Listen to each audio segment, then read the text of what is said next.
Hello, guys. Good evening here. It's a brand new day. My name still remember on the Tola DTM. Your uncle Kabi Solution Plays an Academy. Today, once again, is the 13th of November 2021, and as you can see today, this is the third part. That means the part 3 of my video. Fish breeding made easy at Abeokuta. I have been on this video for the part 1, part 2, and this is the part 3. Hopefully the part 4 will be coming. Why this video? That is the question. The video is meant for verbal and visual information about catfish farming, and that is what this channel is really meant of. We have series of informative catfish farming, fish farming forum that are doing very, very great. But because of the aim and the objectives of Catfish Solution Academy, we have this as well in our Instagram and our WhatsApp group, which we do free trainings. We give informations. That's what we are here to do. We give informations, hidden information, explanatory information. We make sure that we analyze informations to catfish farmers, not even catfish farmers, to other business that are willing to go on with us to get successful as we move. Life is a gradual process. Everything is done and prepared by nature. That means God is the ultimate. And to follow suit on this, I think learning is a gradual process. There's no way you can finish learning at a go.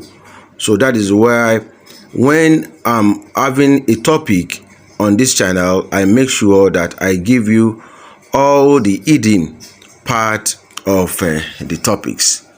For example, if you are talking about just water management on its own, we have a lot of factors that are affecting fish farmers on breeding process, which needs more explanations to us so that we can really understand. But before further ado, before going on with this our topic on this channel, and I will be giving you more things you need to know about catfish farming too as well on this channel today. Make sure that you follow this video to the end so that you can pick from some of the challenges you may be facing in your farm, or this video can encourage you in one or two things. Maybe you are intending setting a catfish farming, or you are presently running a catfish farming, and you think you need somebody like you that has wide experience, that are a little bit deep in knowledge, so that we can share expertise together. So from this my video, you can be learning one or things as you are seeing on background. So that is why I'm using the opportunity again to make sure that I give you these audio informative guides, so that as you are watching, you are seeing how the breeding process is going, and you still be learning by my audio guides too as well. So once again, you are welcome to Catfish Academy on YouTube channel, where we give in-depth information about catfish farming, where we guide, we train, we mentor people on catfish farming.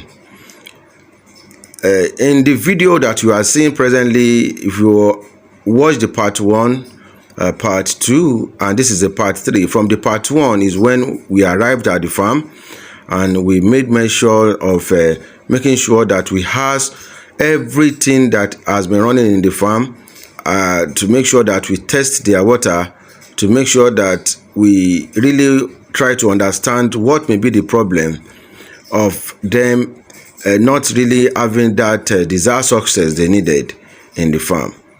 Success is in life is all about you being creative in building and being positive about what you are really doing. So in order to support this success, what I mean by what I'm just saying is that if you for as we meant in this farm, you can see all the structure is a success on its own. So that is why I can categorize that success into 3 categories to you as well. But in order for us to make sure that we work on them to have results, so that is why we are here for, to meet up to the success to the end. So we need to make sure that we ask from the base, from where they started from, so that we can know where to manage and advise them how to go forward. So from this video, from the part 2, we checked the broodstocks, we sterilized the hatchery incubators and other utensils, other materials they are using, and we made a female spawning process. Then that means the part 2. And for this part 3, as you are watching now, we are using the second female. We are spawning the second female. That means we are doing the spawning process, as you can watch from the video. So we just remove the mint from the male broodstocks, which is from the farm. The first one I did, I brought the male mint from my farm, and what I'm using now is the mint from the farm here in Abeokuta. And another thing I want you guys to learn, you can see the process I'm doing the mixing, and you can see the type of spoon that I'm using in doing the mixing, and you can definitely see the kind of bowl I'm using for the mixing. So that is why I said, please be enhanced to informations, get good guys, so that is what you really need to be successful in any business. You need people to guide you up. It's very, very important. So why these 3 things now that we are seeing? The plastics spoon, the plastic bowl, and the way I'm mixing it. Let me just give you a little information about it before I go on with other things on this video. The plastic bowl is lighter. It's very, very light, so it doesn't give much stress. It doesn't give much cracks. And another thing is that if you are using a plastic bowl, it's a little bit slippery too as well, unlike other bowls that may crack the eggs when you are doing the mixture. And the spoon is a little bit softer too as well, the way you handle it. And number 3, the mixing should be gently. It should be very, very gently. And make sure that while mixing it, make sure that you can feel the mint well mixed in the farm. And what we do before is that you make sure that when you are doing the mixer, a little bit mix, maybe just like 10-second mix, make sure that you try to listen to the crack sound of the eggs. So after then, you can definitely make sure that you mix it again very well. So mixing, by the time you focus in your mixing, that is sometimes when you started getting maybe about 20% or 30% of your fishes being deformed, because already you have already cracked or disinformed inally the fryers from the unfertilized fryers from the eggs. So make sure that you mix them gently, most especially if you are using a spoon or you are using any kind of a wooden mortar to do your processing. So that is what we call the egg laying. That means the fertilization process has just come to an end, and we are laying it for the incubating period to start taking place. So all these are just a simple way of doing your hatchery process. That is why I call it fish breeding made easy. This does not need any kind of hardening or any kind of troubleshooting process. It should be a very simple process that anybody can just pick on it and can do it themselves. That is what we do in everything we have. There's some almost about some people yesterday that commented on most of our books, the ebooks that we have, that it is very, very straightforward, and that can be studied, and anybody can take it. Even the small children can take and really understand what is involved. So that is what you can be enjoying from us. What information we are giving are simple made information that by the time you just picked on it, you will definitely understand it at a sight. At a sight means from the first time you look at it to the end, you will definitely understand it. So that is why I normally tell you guys, if you have any of my books, any of my videos, make sure that you read to understanding. Not that you just started reading and just skipping some part of it. Reading to understanding is very, very important, because what we inputted in these journals are everything in the journals are very, very useful. So after laying the eggs, that means during now the incubating period have started. So we now needed lot of mentorship in order to manage the fryers. So how do you do this one? Now we need to talk about the siphoning method. We need to talk about the flow through method. We need to talk about how to control your water pollution. We need to talk about how to control your water congestion. So these are very, very important in order to manage your pre-fryers. In order to manage your pre-fryers. So that is what we are doing as a mentor now. So let me just give you some hint about what we are really talking at the background. So what we are doing now is that I'm trying to tell them how to run a made easy siphoning method. So the made easy siphoning method, what I'm teaching them now is the blowing method. Because one, I don't do a lot of siphoning. Why? Because I don't want to stress my fishes. So what I do is that I make sure that my outlet is well shaped, is in a shallow area, well shaped, that by the time I'm running my flow through or I'm running my water out, water comes out easily from the outlet. And two, the net that I'm using for the outlet will not take off my fryers, but will take off some of the dirties from the incubator. So what you can see from my explanation is that after your hatchery and you thought you need to siphon the bad dirt, the bad eggs and the bad remnants from your ponds, from your incubator, there's two things you can do. One, when running the flow through, to make sure that you want to release the bad water, that means you want to have a cleaner water. So run a flow through to make sure that your water is cleaner every time. So once your water is cleaner, by the time you are running the flow through, as you can see from the video, blow the dirt in just small blowing. Put that hose into your mouth. Don't siphon it out, because once I siphon them out, I'll be losing nothing less than maybe 5 to 10% of the newly fryers. So what really means is that by the time I siphon all the base of my incubator, there's no way I will bring back all that. Maybe I siphoned 100 fishes, just for example. There's no way the 100 fishes will come back into my incubator. There's no how I will not lose more than 30% of the fishes to waste. There's no way you can do that, because they are very, very small. Most of them might have gummed to the unnatched egg, onto the dirty, to the ruminants, or soft on the base of the water. So what I'm advising them to do is the blowing method. So after blowing them out, the blowing method is of two ways now.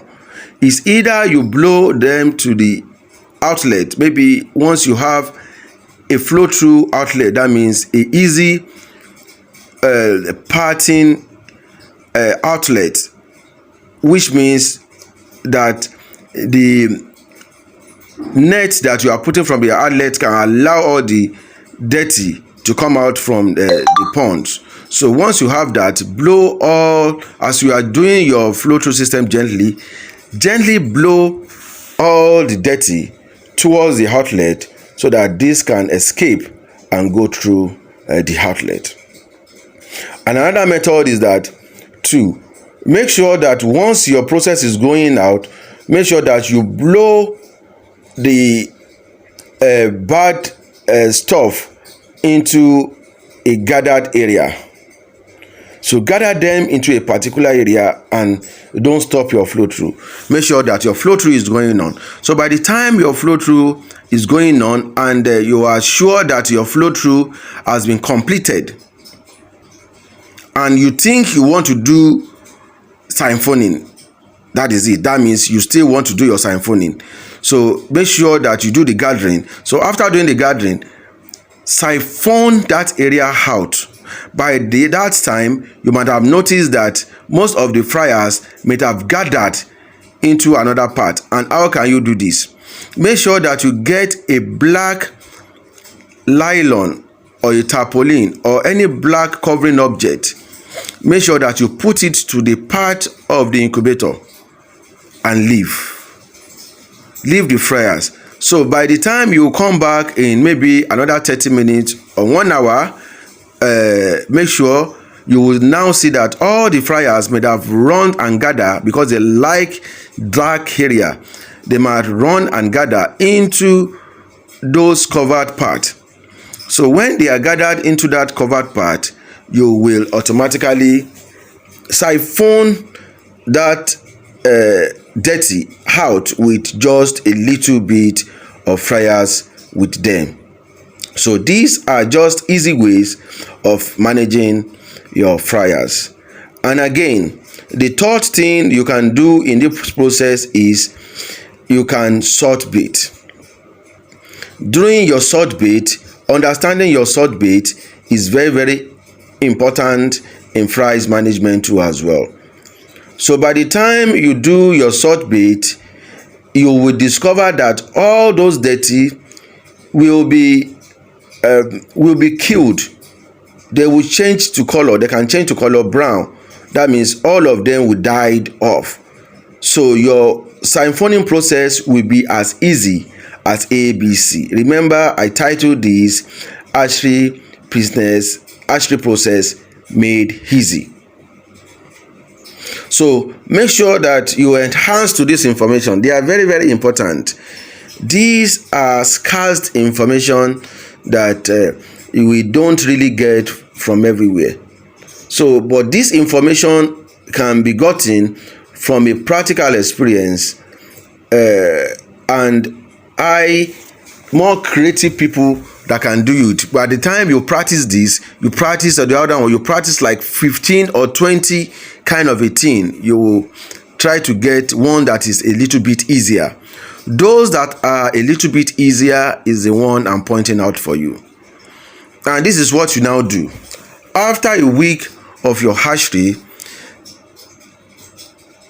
clean another incubator or your nursery, sterilize it well, and transfer all your fishes into the fresh sterilized nursery or incubator. So once you have done this, then you now clean the former one you just used, and you can now replace your fish bag if you really wanted. So you can see how this process is very simple. Anybody can do this. You can also practice it if you have been doing it before. If you have not been doing it before, or you have been finding it very hard, maybe you have been having a back pain when doing your siphoning process, or you have been losing all your fishes to siphoning, or you have been losing all your fishes to stress and they started dropping. So all this method I'm giving you a method that can help you.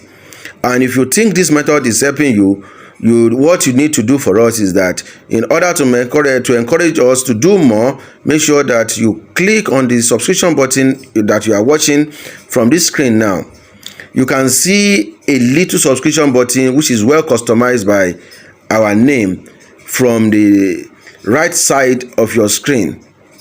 So click on that notification button, the subscription button, and you'll be subscribed.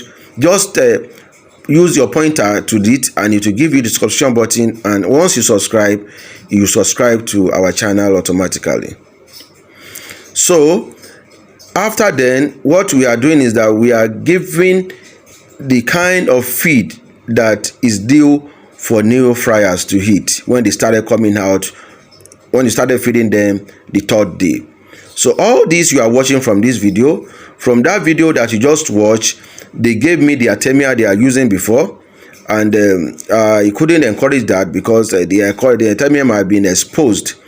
So that is why I advise them and I tell them the kind of water, the type of food that they should give to their fryers at the third day of the hatchery, after hatchery. So what you are watching presently on the video is we are mentoring them on how to manage and how to control their pH and how to use the pH reagent and the chlorine reagent we brought for them in the farm. This is brought for them. We brought all this from them, and we have to tell them how to use it and how to manage and how to control the usage. So I just tested the pH, and as you can see, their water is 7 directly. So with that, they can really understand on how to use that. And now I'm testing the chlorine for them. If your water is not being treated with on chlorine, maybe you can call the water board to treat. What most people do, they call the water board guys to treat their well or borehole for chlorine for home usage, because you know what chlorine does is that it kills every microbes, it kills any, and it disinfects their water for good for drinkage, for human consumption. So if you don't have any kind of that substance, here I come with a chlorine substance that we can use to treat their water too as well. So that is what you can see me taking out from the cellophane. So after dropping the chlorine into the water, I'll be dropping a little of the, after dropping the liquid, test the liquid reagent, the water, into the water. The water is pure, that means it doesn't have any substance. So now just a little drop into it, the water will change. You can see the color. So what really means that is that by the time the water changes, that means your water has chlorine. And once your water has chlorine, there's no how you can manage your fish that will do better. So adding more water, this will now be reducing the chlorine content and can be taking it to Bauman, as you can see from the video. So now, if you have such a substance or you have such a color in your farm, how do you treat or manage this? The simple way of doing this is that make sure that you get a storage tank, put the water into a storage tank and leave it for a minimum of 24 hours. After then, open it and expose it to nature. Let sun take its place. Let nature take its place. I normally tell you guys, in everything you do, you are not a professional, but God is the professional. We only work on, and what God or nature creates, it still remains the best in everything we can ever do. So make sure that before you do anything today, make sure that you put God first and appreciate God for giving you the opportunity of having that knowledge to train people too as well. So in Catfish Academy, what we do is that God is first. So what we do is that we preach on natural things, we preach on other things too as well, but we always work and do research on organic things, which I understand works better for us. So what you do is that you expose the chlorine, you expose it into the sun. So by the time you expose it to nature, by after 24 hours, by the time you checked it and you can see that it's already evaporated, I'll bet you this water you are getting is a very clean water, and that water is what you really need to start up a very good hatchery business. So once again, my name is still DTM, your anchor catfish solution at the place and academy, where we give you in-depth information about catfish farming. So in here, I'm still live at Abeokuta Hallelujah's farm, where we are in order to mentor and to give easy way of setting up or restructuring in an hatchery process. So coming here today, we brought up a lot of things to make sure that we try to know what problems they may have in. So from this problem, we can easily build on it and teach them the easy tactics of running things in their farm. So with this, we have a lot of explanation. We are giving a lot of explanation. We are trying to make sure that things get very easier for them in the farm. We try to make sure that we pray, and we try to make sure that by the time we are leaving the farm, there's no cost, and we started having some expansion in order so that we can be happy that the farm is growing as when due. So again, as a fish farmer, I will encourage you guys to be creative all the time. Don't be too greedy. I normally say this to everybody. You don't have to be greedy. Make sure that you get a consultant. Make sure that you get a mentor to mentor you. Have somebody that you can talk to. Somebody with like mind that you can talk to. If I could be receiving a calls, I wouldn't have time for myself too as well. As we all know that what you are doing is what I'm doing too as well. Me too, I'm running a business, I'm running an hatchery, I'm running a business too as well as you are running. And if you are calling us and you are not adding value to us, it may be difficult for us to really respond fast to the calling. So that is why I normally encourage you guys, make sure that you subscribe. It's not free.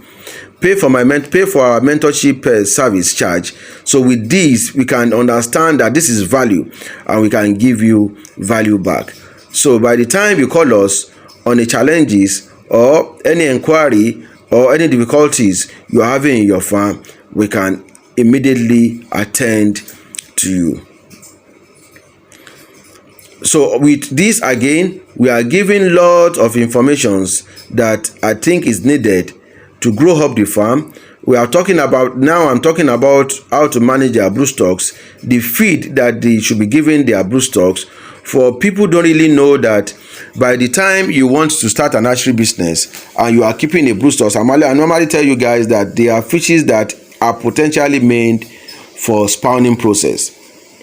So it is also, if you are into poultry business, they are breeders. So that is how broodstocks to us, where you don't just pick any kind of fishes that you know these fishes are stayed for 2 years and you think it's a broodstock. They are potential breeders. So with this, I'm telling them how to know a potential breeder, how to pick a potential builder, the food, the nutritional diet balance that a potential builder should be given before you think of injecting them. Maybe 2 weeks or a week of want to inject them, you want to use them for breeding, the kind of feed, the percentage of crude protein, what the feed should have, the content the feed, the balance the feed should have that is required to give them, and how to sterilize them too as well is very, very important. So after then, I'll be going into other factors. I'll be doing other samples. I'll be doing more things in the farm to correct some of the problems they are having here in the farm too as well. So make sure that you subscribe and click on the notification button so that by the time I released the part 4 of this video, which you were still to learn some of things, because then I'll be I'll be treating their water, and I'll be taking you to the smoke fish part of this business. So before then, I would like you to make sure that you click on the notification button as you subscribe, so that by the time I release the video, you could immediately, this could be really comes to you, and you can definitely click and watch the video too as well. No information is lost. No information is waste. Make sure that you acquire information. As I said, knowledge is a gradual process. Knowledge is vast. You don't know it all. You collate knowledge, you work on it, and you create it to make it perfect for yourself. Once again, thank you so much for watching this video. My name still remains Abeokuta DTM, the anchor of Catfish Academy, the anchor of Catfish Solution Plays and Academy, and the anchor of Catfish Farmer Association of Africa on Facebook. So we have that on Instagram. We have our page on Twitter. We have our page on Blogspot. We have our page on WhatsApp. We have our page on Telegram. We have our our site on Google site. So all these you can get from us. Thank you so much, and God bless you.